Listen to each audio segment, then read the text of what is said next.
Meanwhile, Narok County Commissioner Natembeya says security officers have been dispatched to quell the tension. Let's speak to him now and get to understand the situation in Narok South currently. A very good evening to you, sir.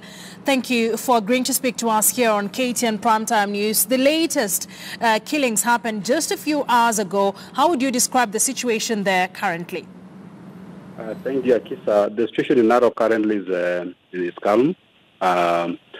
What happened this morning in a place called El Megueño was an act of crime. A guy who's been identified and arrested is now in police custody. He's the one who attacked that old lady, badly injured her, plus her grandchild, a girl, and killed a 9-year-old boy. He spared a 5-year-old girl who is not capable of actually giving us any story because of her age. The situation there is very calm. It has not brought any kind of tension because the local people understand what transpired.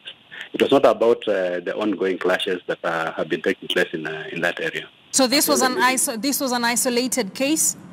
It was a very isolated case. I've been there this evening. I held a meeting there. And the people understand what happened. They understand what transpired in the morning. This was quite an isolated case.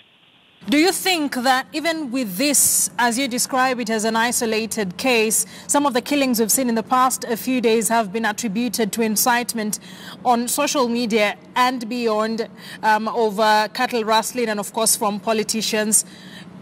Are you worried that this could happen again, even as you describe this as an isolated case? Of course, the issues of incitement are there, and the police are trying to unravel this because we believe that citizens cannot just rise against each other without any reason. Because even you interact with them and you ask them what's going on, some of them can't actually tell you what's happening. So you get a feeling that there's some kind of incitement. That, of course, the matter has been made worse by the isolated cases of stock theft. We've tried to recover the stolen animals, but then it becomes very difficult when citizens start to communalize cases of crime.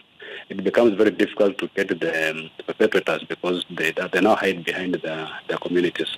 And that's why we're calling upon our citizens here to regard crime as individual, not as communal, so that we can all join hands in fighting people who are hell-bent in ensuring that the communities fight each other.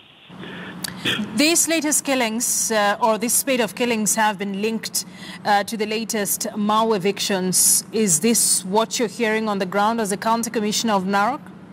I get a feeling that many of the active participants in some of these cases of crime are people that were evicted from the first phase of the Mau forest.